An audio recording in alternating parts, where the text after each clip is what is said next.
sistema nervioso periférico. Me parece que nos queda solo un ponente, así que bueno, demos inicio a la misma y arranquemos, por favor.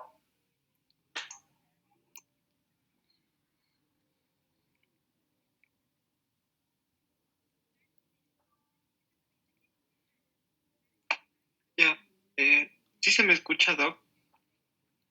Sí se escucha, José. Ya, yo les voy a hablar sobre los efectos adversos.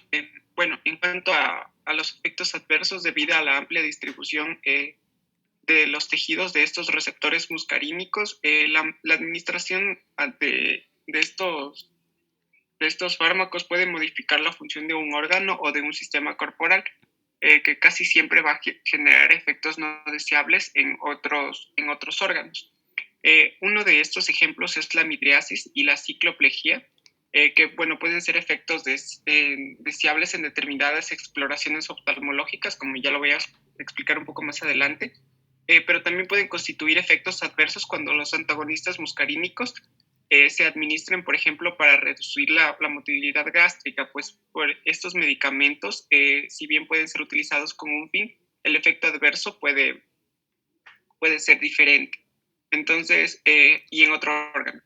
Por otra parte, también estos fármacos pueden ocasionar efectos adversos que se relacionan con los bloqueos de otros receptores, como el ejemplo de los bloqueos de los nicotínicos y de los de histamina de H1. Bueno, de una forma muy análoga, diversos compuestos cuya acción principal no es colinérgica nos va a producir efectos adversos como los bloqueos de los receptores muscarínicos. Y bueno, pues las reacciones adversas dependientes del antagonismo de estos receptores muscarínicos se van a agrupar en dos tipos o dos síndromes que los vemos en el cuadro, que va a ser el síndrome anticolinérgico central y el síndrome anticolinérgico periférico. Ambos pueden aparecer de una manera concurrente o aislada y bueno, pues los derivados de los cuaternarios van a producir un síndrome anticolinérgico periférico que se caracteriza por las manifestaciones del bloqueo parasimpático, pero ninguno de los efectos centrales de la atropina. Dentro de los síntomas que podemos evidenciar en el cuadro de un síndrome anticolinérgico central está la confusión, la agitación psicomotriz, luego como una cabra, que era como valorar a un paciente, cómo era su estado, las convulsiones, el coma. En el síndrome anticolinérgico, en cambio, tenemos la sequedad de piel y mucosas, fotofobia, visión borrosa, rubefacción y la hipertermia. Bueno, el diagnóstico se basaba en la observación de signos de parálisis y abolición de secreción en los órganos inervados por estos nervios que eran parasimpáticos, y en la reversión sintomatológica mediante administración de los anticolinesterásicos, que era uno la fisostigmina. Bueno, a nivel periférico, regrésale por favor. A nivel periférico, el primer grado incluye sequedad de boca, inhibición de las secreciones traqueobronquiales y sudoríparas, rubefacción y estreñimiento. Hay bradicardia. Bueno, en el segundo también pueden aparecer midriasis, visión borrosa, taquicardia, anormalidades en la conducción cardíaca. Y en el tercero puede cursar con fibrilación auricular, retención urinaria e hilo adinámico. Pásale, por favor. Ya. En cuanto a las indicaciones terapéuticas, bueno, tenemos que pueden actuar en diferentes partes o diferentes órganos, como ya lo había comentado. Uno de ellos es el sistema nervioso central. Bueno, se van a implementar como un fármaco de segunda línea en el tratamiento de diferentes procesos que involucran el sistema nervioso central. Bueno, uno de ellos es el Parkinson, que se lo va a utilizar. Bueno, en la enfermedad del Parkinson o el parkinsonismo, ya sabemos que este cuadro se acompaña pues por un desequilibrio entre la neurotransmisión dopaminérgica y colinérgica en el sistema extrapiramidal.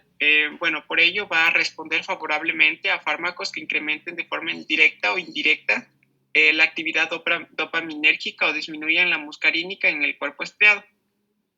Los alcaloides naturales y de la belladona y posteriormente los derivados sintéticos con estructura terciaria También han sido los fármacos útiles para el tratamiento de la enfermedad hasta la introducción de la levodopa.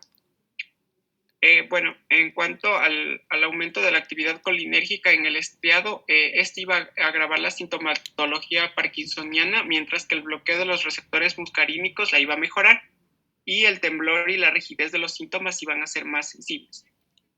En cuanto al triexiphenidilo, el piperideno y la benzatropina y la prociclidina, estos son los anticolinérgicos que se presentan en mayor selectividad a nivel central. Bueno, pues un poco hablando de estos, la benzatropina es capaz también de inhibir la recaptación de dopamina por las terminaciones nerviosas, lo que va a producir que la disponibilidad sináptica de este transmisor sea mucho mejor. Y pues bueno, en general estos agentes son intercambiables en cuanto a la eficacia clínica, pues si en algunos enfermos pueden presentar diferencias en cuanto a su tolerancia, en ocasiones es preciso cambiar debido a los preparados. También tiene un efecto, bueno, antes de pasar, ahí hay un cuadro en los cuales está la eficacia de los antagonistas muscarínicos sobre los síntomas extrapiramidales, como los que hablé, que son la benzatropina, el viperideno, la prociclidina, el triexiphenidilo, que, bueno, podemos valorar en cada uno de estos síntomas extrapiramidales como el temblor, la rigidez, la distonía y la asinesia, con cruces. Una cruz significa leve y 2 cruces significa moderado. Otro uso que también se le da es en la cinetosis, que bueno, entre los antagonistas muscarínicos con acción central, el más representativo, como ya lo habían hablado en la clase anterior, era la escopolamina. Este se iba a utilizar para los trastornos vestibulares, como los mareos y vómitos. Pásale, por favor. Creo que no, entonces regresa. En cuanto a los mareos y vómitos, debido a los movimientos de cinetosis. Y ahora sí pasa. Bueno, también otro efecto que va a producir, una indicación terapéutica es la anestesia. Aquí lo significativo está entre la atropina y la escopolamina, ya que se utiliza como medicación preanestésica para reducir el aumento de las secreciones salivales y traqueobronquiales producidos al momento de una intubación. Esto es, por ejemplo, en las cirugías de vías respiratorias altas y a algunos anestésicos generales. También se pueden emplear como tratamiento de urgencia ante respuestas vagales como la bradicardia y la hipotensión, que aparecen, se puede aplicar estos fármacos que son el alotano, el propofol y el suxametón. La escopolamina también es eficaz para prevenir las náuseas y vómitos postoperatorios cuando se administra en forma de parches transdérmicos, igual como lo habíamos visto en la anterior, que era sobre la sinestesia, que era igual para los vómitos. Y bueno, también, regrésale por favor. En cuanto a la oftalmología, también son de amplio uso, ya que estos, como lo había mencionado al inicio, van a ser midriáticos y ciclopégicos. Bueno, pues en cuanto a estos, se los emplea en forma tópica, en forma de colirios, es decir, de gotas, y se recurre, el uso en sí es para la midriasis y para facilitar el examen del cristalino, del humor vítreo y el fondo de hoja. Y pues algunas prácticas dentro de la oftalmología, como la angiografía y la fotocoagulación retiniana. También, como había mencionado, algunos fármacos simpaticomiméticos como la adrenalina y la fenilefrina también van a dilatar la pupila, pero en menor grado que los anticolinérgicos, y pues estos no van a causar la cicloplegia. En cuanto a la atropina, antes de eso, el ciclopentolato y la omatropina también es importante recalcar que son menos útiles porque tampoco tienen un efecto cicloplégico, mientras que la atropina, como lo había comentado, va a ejercer un efecto más prolongado y sí va a tener este esta acción. Bueno, en cuanto a los niños, no se los debe usar porque a veces es necesario recurrir a dosis mayores de atropina. Dentro de la ciclopegía es conveniente utilizarlo cuando se realiza una medición precisa de defectos refractorios, como en el caso de la miopía y de la hipermetropía, y en los niños como tratamiento de la ambliopía. También se lo puede utilizar en procesos inflamatorios del polo anterior del ojo, como son la uveitis y la abrasión corneal. Bueno, aquí tenemos un cuadro de igual manera de los antagonistas muscarínicos que se utilizan en oftalmología. Por ejemplo, tenemos los fármacos que había comentado, que era la atropina, la escopolamina, la omatropina, el ciclopentolato y la tropicamida. De igual manera tenemos el efecto de duración y el efecto que nos puede causar.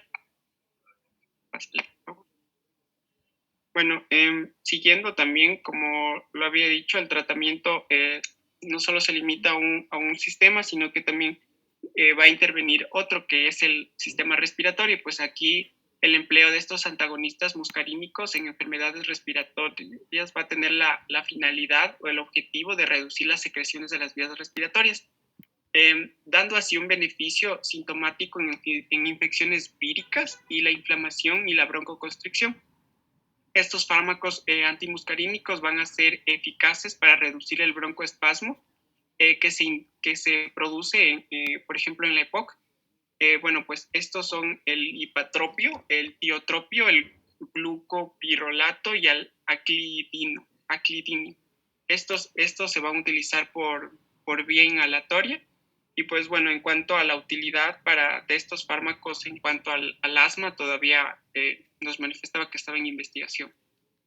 En cuanto al efecto en el sistema cardiovascular, estos efectos van a ser limitados, pero la atropina se va a emplear en pacientes con infarto agudo de miocardio en los que hay un excesivo todo vagal como la bradicardia y un bloqueo atrioventricular.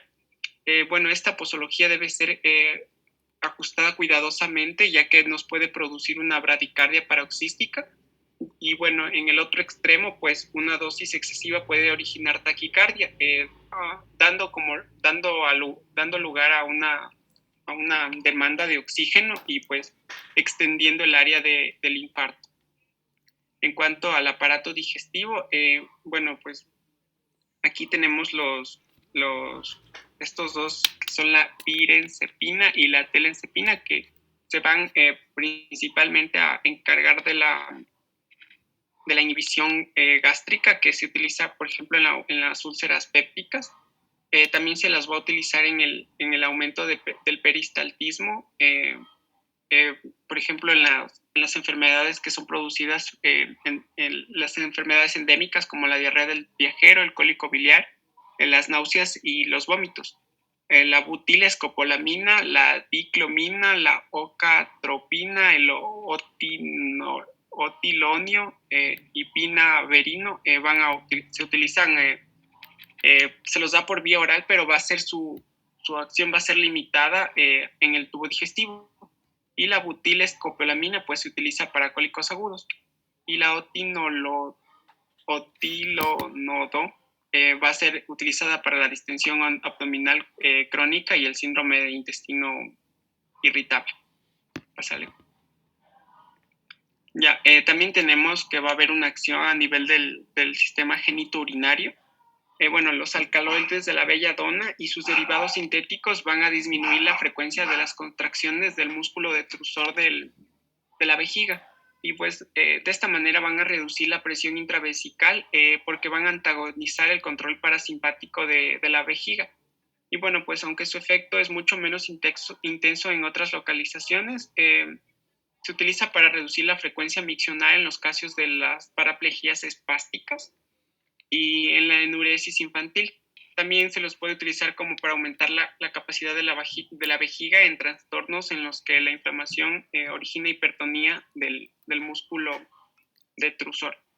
Bueno, estos fármacos comúnmente utilizados son la oxibutinina, la diciclomina, la tolterodina, la felsoterodina, la darifenacina, solifenacina, la propiverina, el floxabato y el trospio, que van a ser los antagonistas receptores de M2 y M3 del músculo detrusor.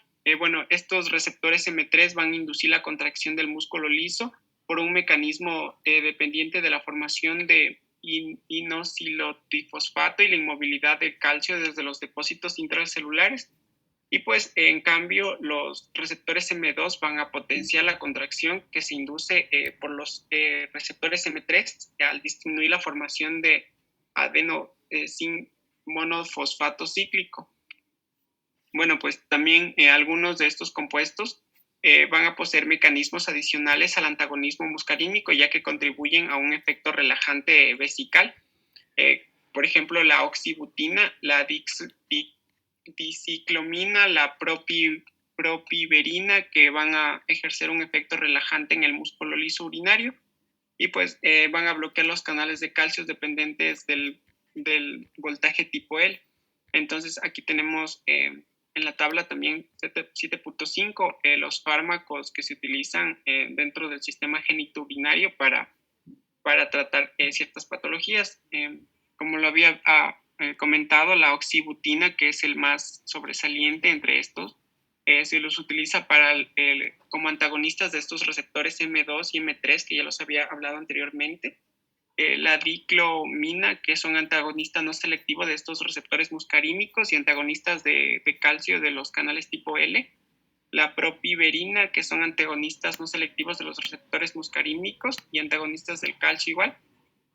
La solifenacina, que son antagonistas receptivos de los receptores de M3. La tolterodina, que son antagonistas no selectivos de los receptores muscarínicos, y la darifenacina, que son antagonistas igual selectivos de los receptores de M3.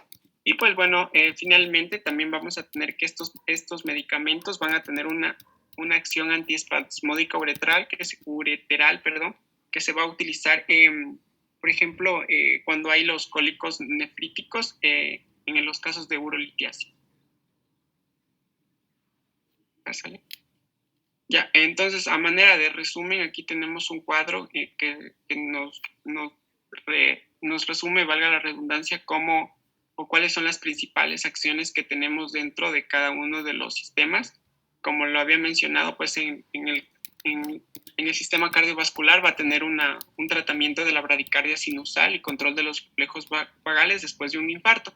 Sin embargo, ya había mencionado que no debe ser administrado ni en dosis tan bajas ni en dosis tan altas por los efectos que puede producir.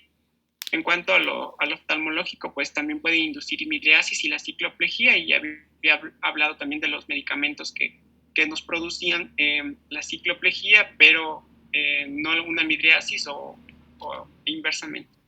En cuanto a lo neurológico, pues bueno, sí, ya lo había comentado también en cuanto a la enfermedad del Parkinson, que algunos van a reducir los temblores producidos por estas alteraciones del sistema nervioso central.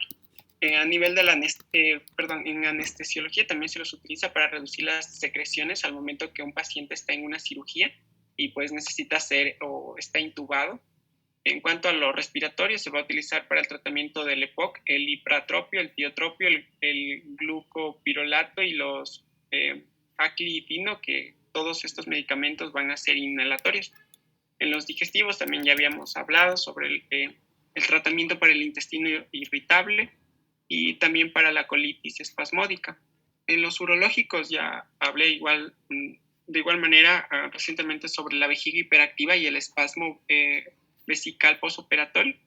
Y pues en cuanto a lo toxicológico, el tratamiento para la intoxicación por anticolisterásicos y agentes muscarínicos como la atropina intravenosa. Gracias.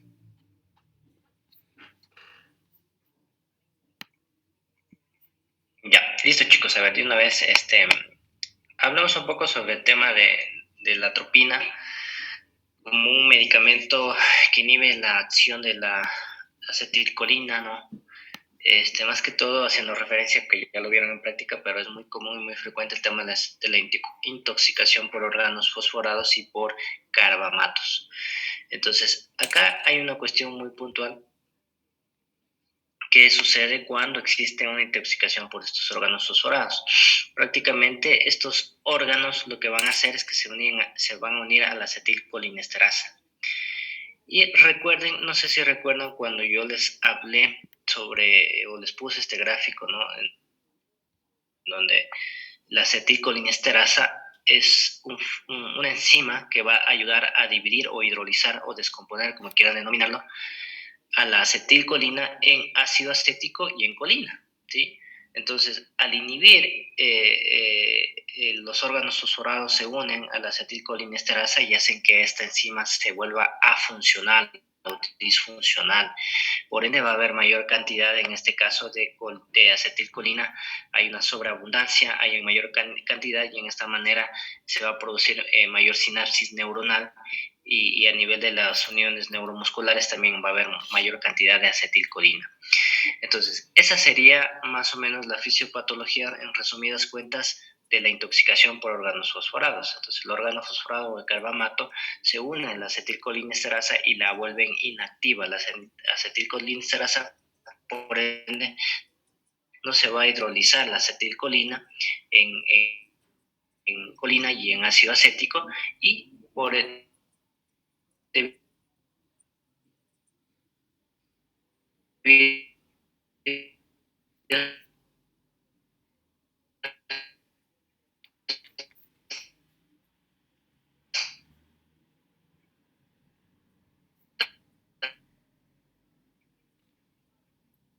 situación va a haber mayor cantidad de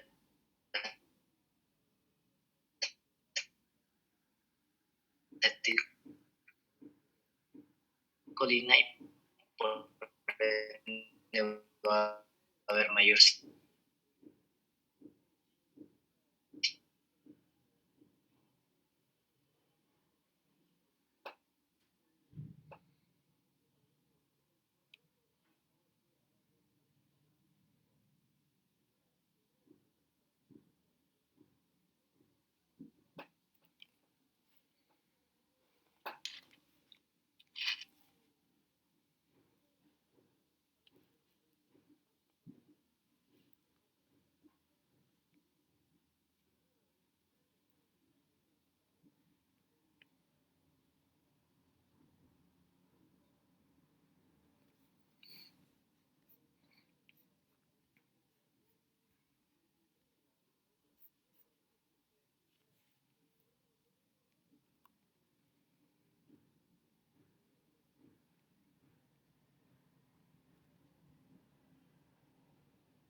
Hola chicos, perdón, problemas con la conectividad. A ver, bueno, les estaba comentando que en este caso los órganos fosforados es una intoxicación muy típica en nuestro medio en realidad y si no me equivoco les estaba manifestando que bueno, principalmente acá va a haber afectación del sistema nervioso parasimpático, ¿no? Pero ¿por qué creen que hay afectación del sistema nervioso parasimpático? Con respecto a lo que yo les dije, o bueno, haciendo un breve resumen, no sé si con ustedes fue, manifestábamos que el sistema nervioso parasimpático es netamente colinérgico, ¿sí? Tiene acción colinérgica, mientras que el sistema nervioso simpático tiene acción mixta, es decir, colinérgica y adrenérgica. En base a todo esto que estamos conversando, ¿por qué creen que la intoxicación por órganos fosforados o cómo se va a ver representado, mejor dicho, en cuanto a los síntomas, la intoxicación por órganos fosforados? Y sabemos que principalmente va a afectar el sistema nervioso parasimpático ya que tiene acción colinérgica. En este caso, ¿cómo crees tú, Jennifer, cómo se va a ver afectado o qué síntomas van a tener en este caso estos pacientes que tengan intoxicación por órganos fosforados?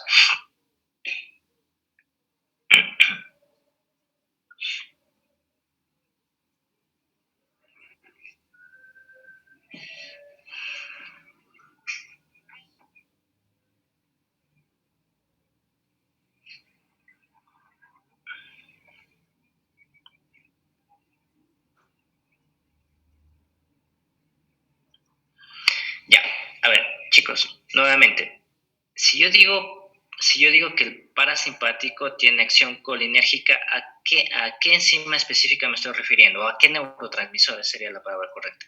Me estoy refiriendo.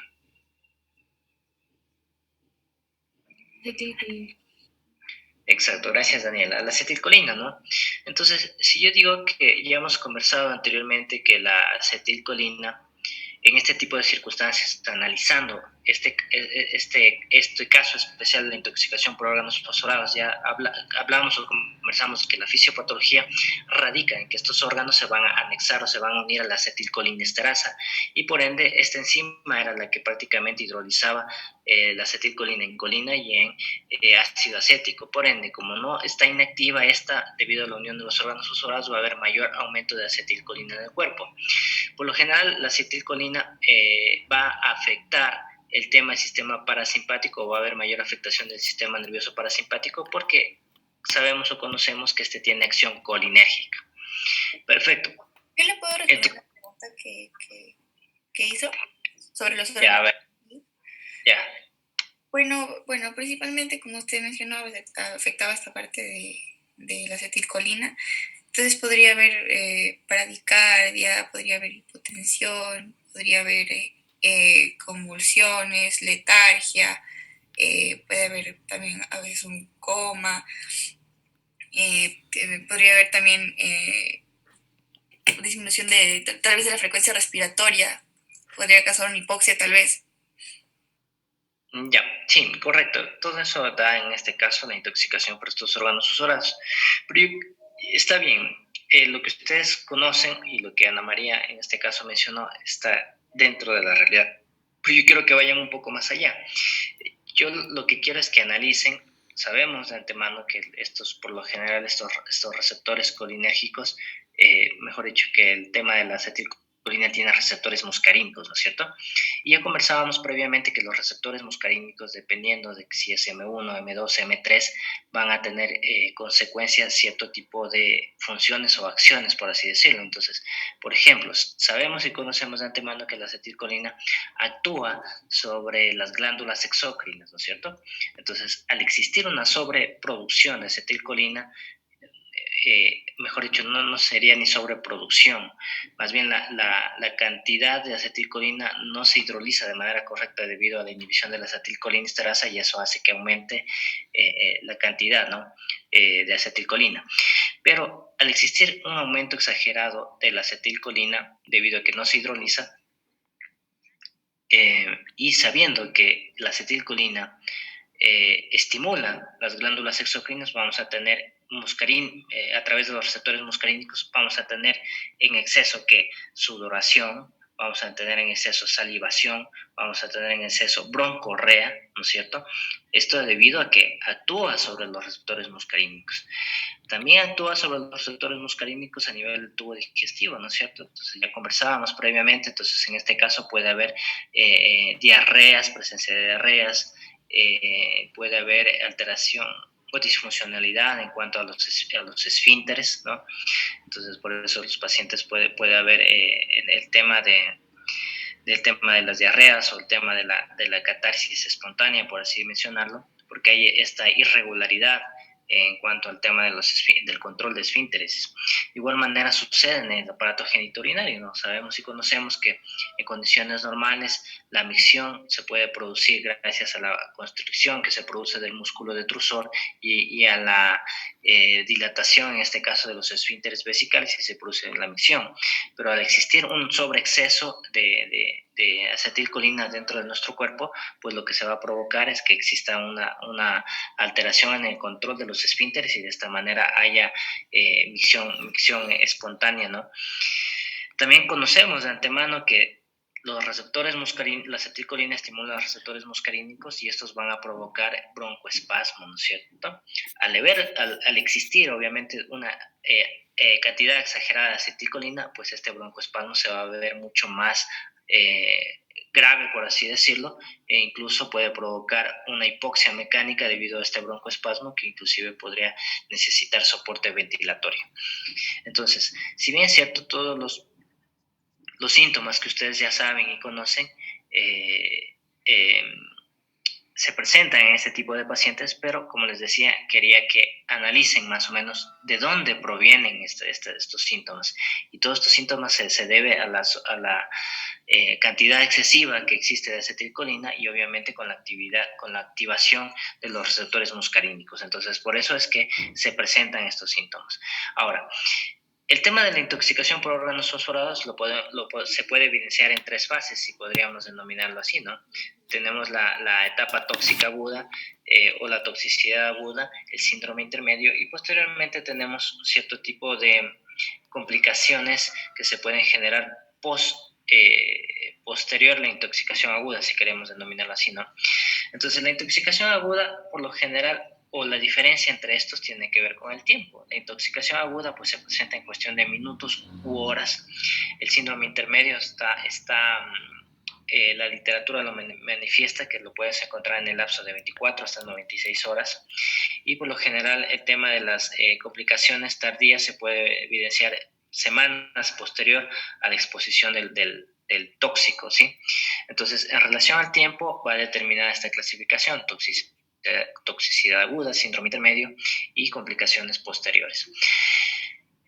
El tema de la sintomatología también tiene que ver mucho con la vía de captación de este órgano fosforado, ¿sí? Es decir, que por ejemplo, si este órgano fosforado ingresa a nuestro cuerpo por vía inhalatoria y por vía enteral, por lo general los síntomas van a aparecer en el lapso de hasta 3 horas posterior a la exposición. Ahí va a empezar ya con el tema de la sintomatología. Mientras que la literatura te manifiesta que si es que es por absorción cutánea, por lo general los síntomas van a aparecer después de 5 horas de estar expuesto al tóxico, ¿no? Entonces eso también varía conforme el tema de la vía de administración, en el caso que se lo tome, o si se ha inhalado, la aparición de los síntomas, ¿no? En la intoxicación aguda, nuevamente, todos los síntomas que ustedes mencionaron. Aparte de eso, siempre tomar en consideración, por ejemplo, la presencia de las 3B, si se quiere decirlo así, broncorrea, el tema de la bradicardia y el broncoespasmo, ¿no? Y en este tipo de circunstancias puede existir una insuficiencia respiratoria grave, un deterioro del estado de conciencia severo, es decir, que este paciente también puede entrar en coma y de esta manera puede necesitar ayuda, en este caso pues de un soporte ventilatorio que sería un respirador mecánico y habría que conectarlo, ¿no? El síndrome intermedio, como les decía, puede que mi paciente o ustedes ya tengan un paciente que tuvo la ingesta del órgano fosforado y él está fresco, como el pavo, no le pasa absolutamente nada. Únicamente puede que esté bradicárdico, pero no tiene ninguna otra situación más. Hay que esperar o monitorizar a este paciente, ¿no? Porque no está con síntomas posterior a la ingesta, quiere decir que no le va a pasar nada. Hay que monitorizar, ingresar a estos pacientes porque podemos estar frente a un síndrome intermedio con el mismo, ¿no?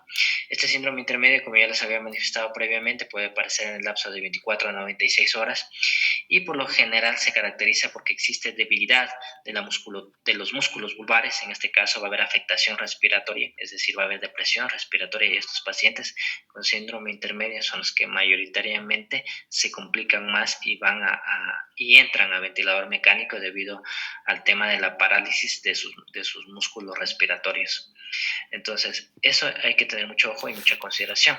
Generalmente el síndrome intermedio está catalogado que se va a resolver en el lapso de 1 a 3 semanas. Entonces, imagínense esta situación que por obvias circunstancias el paciente se tomó el órgano fosforado, pero las 24 horas pasa con el signo de la playa, no pasa nada.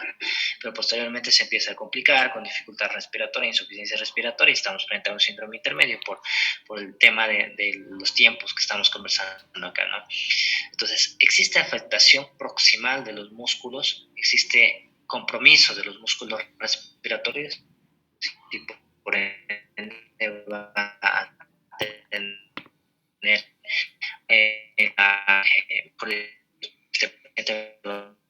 y este síndrome intermedio es muy largo en resolverse, por lo general se resuelven al tema de la exposición con el tóxico, así que mucha consideración con eso. Posteriormente, en el tema de los complicaciones que se pueden presentar, esas complicaciones por lo general se presentan varias semanas posteriores al tema de la exposición al tóxico, y generalmente estas complicaciones son de carácter neuropático, es decir, va a haber afectación neuromuscular, ¿sí? Principalmente en cuanto a tener cierto tipo de secuelas motrices, ¿no? Por lo general estas se resuelven de manera espontánea. Es muy prolongado el tema de la resolución de esta afectación neuromuscular, que por lo general incluso pueden requerir asistencia con terapia física, ¿no? Entonces, y aparte de esto también puede existir, si en el mejor de los casos solo hay una afectación neuropática, en buena hora, pero muchas de las veces incluso puede existir afectación o disfunción neurológica, es decir, que estos pacientes pueden quedar incluso con algún tipo de secuela neurológica. Entonces, ahí prácticamente esas serían las 3 fases de la intoxicación por órganos fosforados. En realidad es algo muy complejo que tiene alta tasa de mortalidad, especialmente en las intoxicaciones agudas, dependiendo obviamente de la cantidad que se absorba. También eso va a ser fundamental en cuanto al tema de la supervivencia. Pero como ustedes pueden observar lo que les había manifestado, si bien es cierto, en algún momento puede que salga de todo este tipo de circunstancias, pero las complicaciones posteriormente pueden ser también considerables, ¿no? Entonces, mucho ojo con el tema de las intoxicaciones por órganos fosforados. Ahora, ¿cuál es en este caso qué me serviría a mí? Además, obviamente, siempre les manifiesto y siempre métanse eso en su cabecita, la clínica es lo que te manda a ti como médico, ¿no? Pero aparte de esto también podemos hacer una prueba de laboratorio para poder verificar o tener mayor peso o documentar más que todo el tema de estas intoxicaciones. ¿Cuál creen ustedes que sería esta prueba?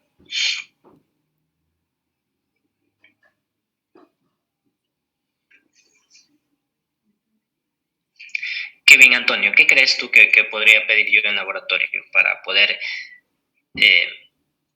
cerrar este caso?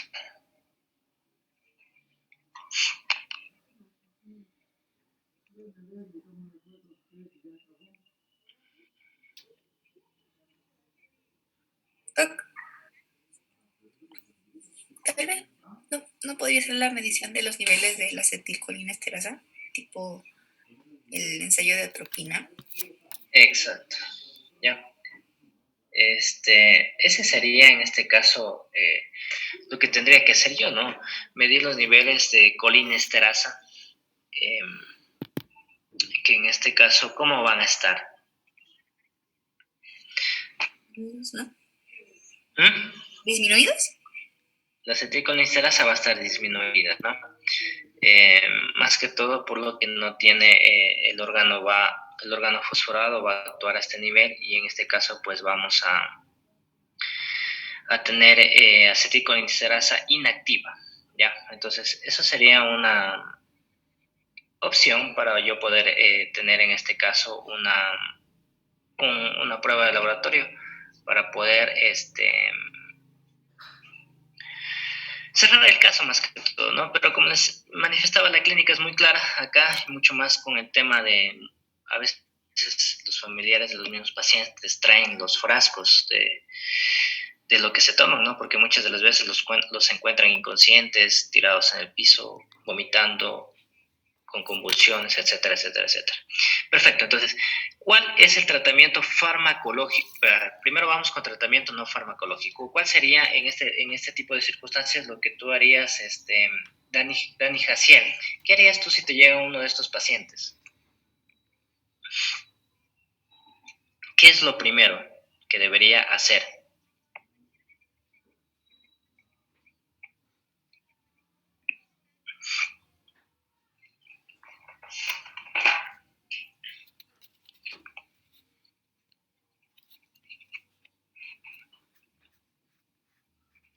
Doc, le puedo decir yo. A ver, vamos primero con Daniela. Dale, Daniela. Bueno, el tratamiento sería primero un lavado gástrico, también la administración de carbón activado y también laxantes. También decía que era bueno administrar oxígeno y también la aspiración bronquial para eliminar el exceso de secreciones si es que es por vía de inhalación que fue esta intoxicación. Y si existen convulsiones se pueden tratar con diazepam. Ya. Perfecto, vamos, Yoli. Sí, era algo de eso también y que nos había mencionado Doc que se podía dar a los pacientes un baño de esponja que nos había mencionado también. Eso añadiendo. Ya. Y vamos, Daniela Hurtado, que también me estás... ¿Quieres Sí, sí, yo he vuelto sobre, también nos mencionó ayer algo de que si era por la piel, y ahora también lo mencionó un poco, que se debe lavar con abundante agua y jabón para tratar de limpiar todo. Y es la atropina también, el medicamento farmacológico. Ya, ok. Vamos entonces conversando sobre esto, ¿no? En realidad, primero vamos no sé si estará bien correcto decir este término, pero vamos a provocar la descontaminación, ¿no es cierto? Entonces, muchas de las veces, si es una absorción cutánea, pues lo que tenemos que hacer en primera instancia es retirar la ropa que está con el tóxico, a realizar un lavado, en este caso del cuerpo, un baño, dependiendo de las circunstancias, ¿no? Fuera ideal si él estuviera despierto que se vaya a bañar, o en el peor de los casos, pues son pacientes inconscientes, podemos hacer un baño de esponja. La idea es retirar la mayor cantidad de este tóxico a nivel del cuerpo para que no se siga reabsorbiendo de manera cutánea, ¿no? Y si es que tenemos que se reabsorbió por vía oral, pues lo indicativo es realizar el lavado gástrico, ¿no? Y posteriormente administrar carbón activado. Por lo general, según lo que te recomienda la literatura, en adultos se administra 50 gramos o realizar un lavado con carbón activado con una dosis de 50 gramos y en niños de 1 gramo por kilo de peso en el tema de los niños, ¿no? Ahora, eso en cuanto a esta situación que serían las medidas más... apenas llega el paciente, realizarlas, ¿no? Obviamente hay que colocar su sonda nasogástrica, hay que evaluar la situación del paciente, porque si el paciente está en coma, pues obviamente yo tengo que proceder a realizar la intubación orotraqueal y posteriormente a realizar todo este tipo de circunstancias, ¿no? Entonces, el tratamiento es individualizado, como les decía, mientras más carga o mayor exposición al tóxico, mayor van a ser los síntomas, ¿no? Pero lo que tenemos que hacer acá es el tratamiento farmacológico es la utilización de atropina, ¿no? La atropina ya saben que es un fármaco que justamente va a bloquear, o es un fármaco antimuscarínico que prácticamente bloquea toda esta, ¿cómo sería? Excitabilidad, por así decirlo, o esta sobreexcitabilidad de la acetilcolina sobre estos fármacos, sobre estos receptores, perdón. Entonces, la atropina es el tratamiento ideal en este tipo de casos. Conocen la atropina, viene un ml, un miligramo por ml, vienen en viales. Estos viales pueden ser administrados por vía intravenosa o por vía intramuscular, o inclusive si ustedes no tienen una vía y procedieron a intubar a su paciente, puede ser administrado a través del tubo orotraqueal, ¿sí? Entonces, todas estas vías son las que se recomiendan. Obviamente la vía intravenosa, como ustedes conocen, es la vía más inocua, ¿no? Ahora, ¿cómo administro? ¿Qué hago?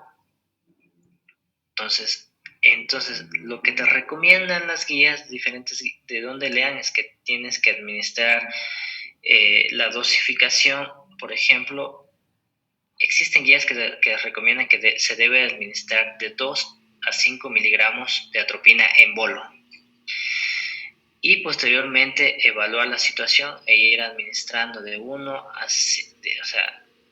ir administrando conforme vayan cediendo los síntomas. Por ejemplo, se recomienda que, digamos, yo puse un bolo de atropina de 2 miligramos a este paciente.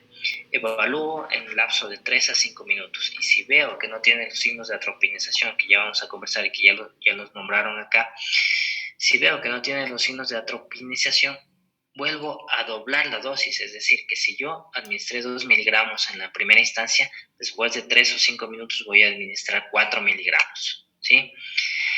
Y así sucesivamente hasta que haya un cese completo de los síntomas muscarínicos, es decir, hasta buscar los signos de atropinización. Entonces, ¿cuáles son los signos de atropinización? Que me imagino que ya los vieron y ya los nombraron acá, en este caso, Jean, ¿cuáles son los signos de atropinización?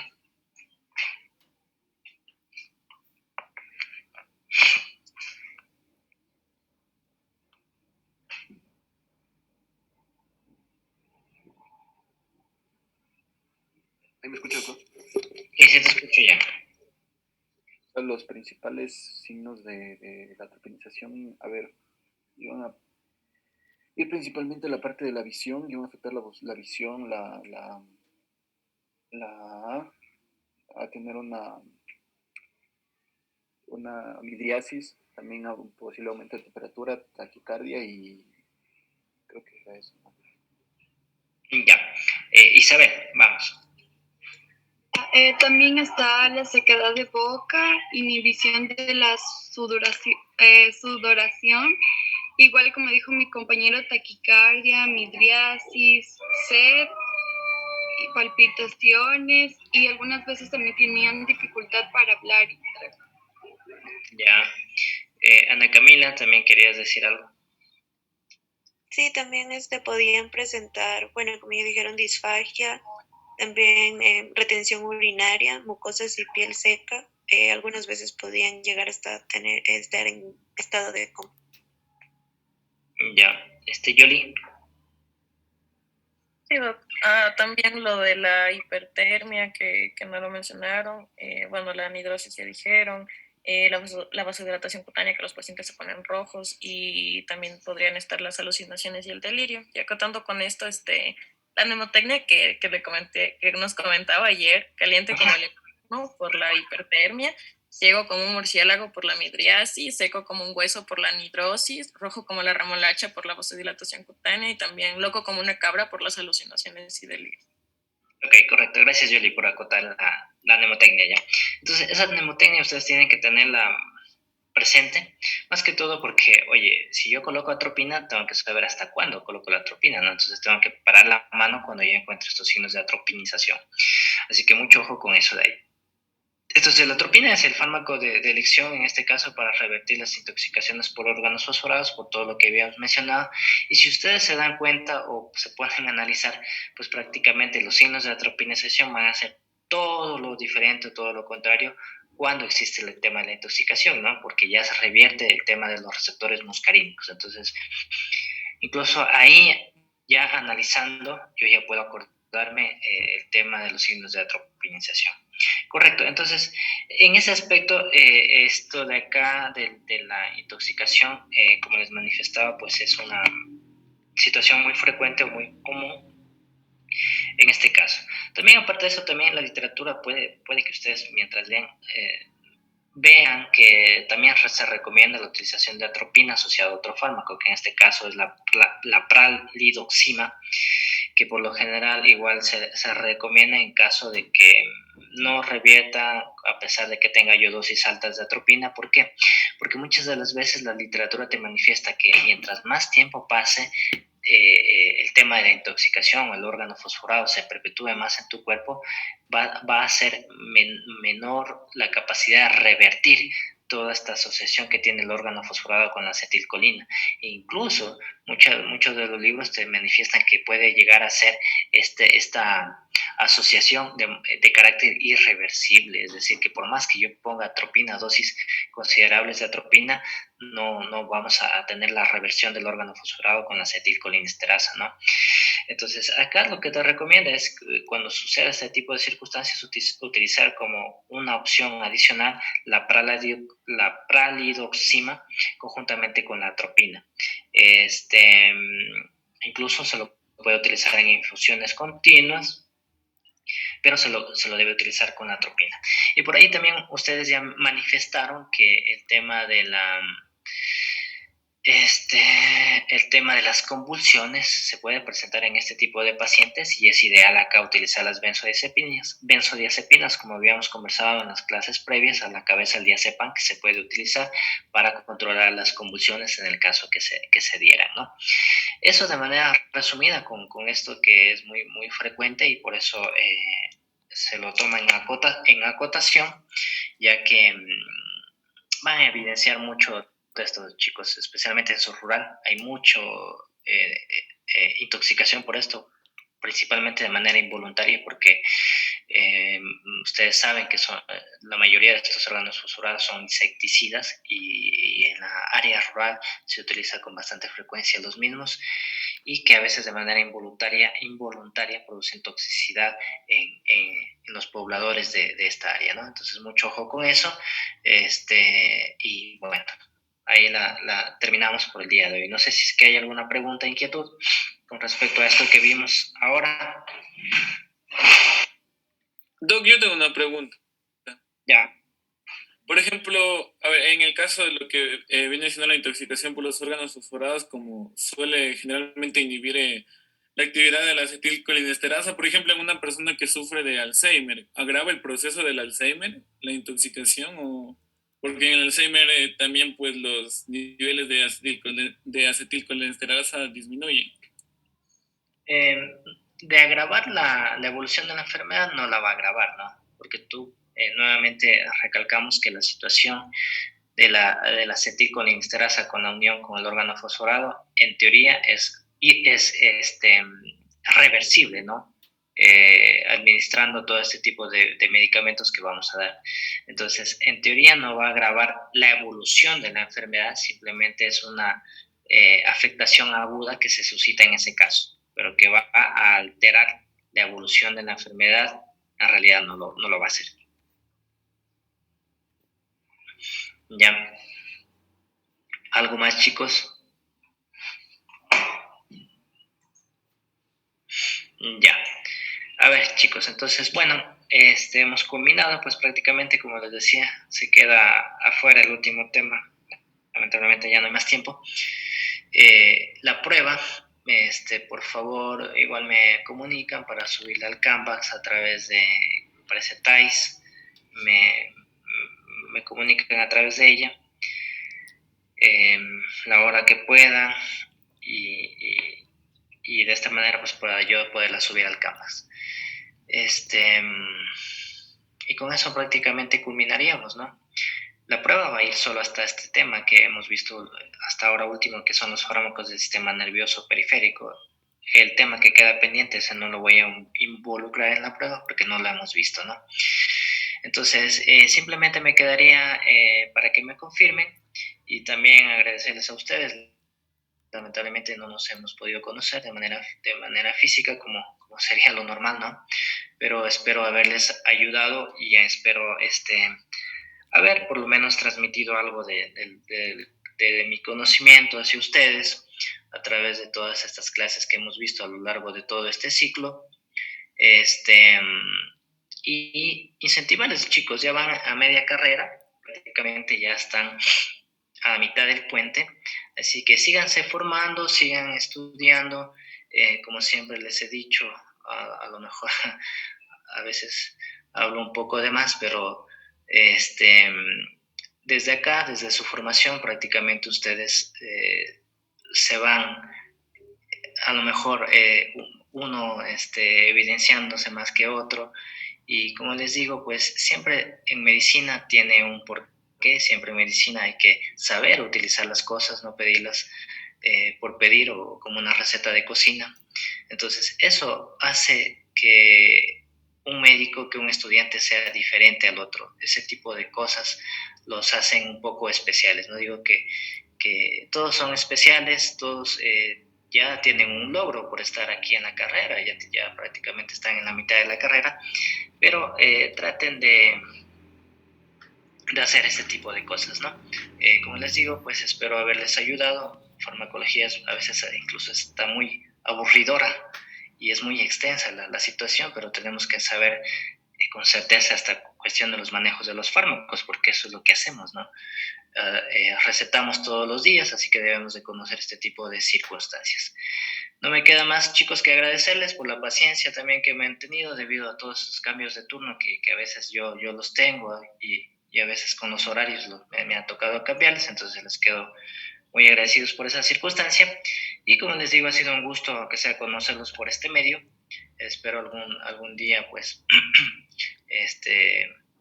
encontrarnos, qué sé yo, ya en la universidad y todo, pero bueno, como les digo, pues, espero haberles transmitido algo de mi conocimiento y les deseo mucha suerte en la última prueba, y con esto finalizaríamos pues prácticamente lo que tiene que ver con el ciclo. Una vez que ya haya yo tenido ya las calificaciones y todo eso, pues les haré llegar igual por TAIS para que ustedes las puedan revisar y todo esto como lo hicimos en el bimestre pasado.